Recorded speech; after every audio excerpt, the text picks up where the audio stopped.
This was home for a while, but I didn't like it. The idea of van life seemed really cool at the time, so 5 years ago, I built one.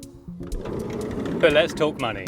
Buying and converting one of these, we're talking 10 grand easy. Then you got insurance, tax, maintenance, and don't even get me started on the fuel. So I swapped to this.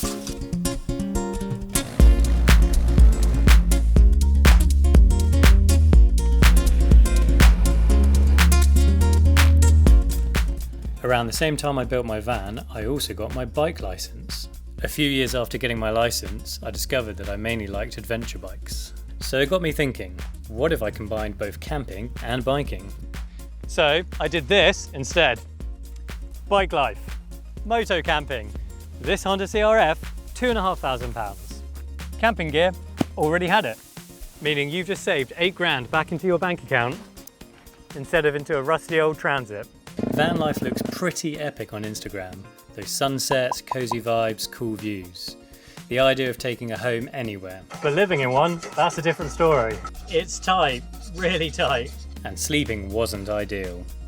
And parking, forget it. It's either find a spot miles away from anything, or feel like a sardine in a can. Van life felt like a burden, carrying around a bunch of clutter and even stress, the very thing I was trying to get away from. But on the bike, I felt light and free. On the bike, you have to work for it, but that only makes it better. It's just so much more rewarding. Some of the memories I've made along the way have been nothing short of incredible. I love the adventure, but the van felt like it was taking away from it. The bike, it doesn't take space, it makes it, and it turns I'm stuck into I'm exploring! You can't exactly put your whole house on 2 wheels, but you don't need to. Got everything I need here. Now I admit, I did say being uncomfortable was an issue with the van, and perhaps a tent and sleeping bag on the ground may not seem any better, but it feels worth it for the adventures I can have. Moto camping's all about stripping back to the essentials. A little tent, good company, some food, and the freedom to go anywhere. With a van, you take the roads you have to. On a bike, you take all the roads. Ciao buddies, excuse me. Forest, gravel, fields, doesn't matter, this bike eats it up.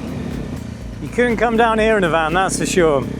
Oh, what a beautiful evening. Here we go, here comes the step. Oh shit. Whoa, come on. Whoa, there we are. The irony is, sure the van was easy on the motorway, but the second I got to all the cool places I was visiting, I just kind of wish I was on the bike.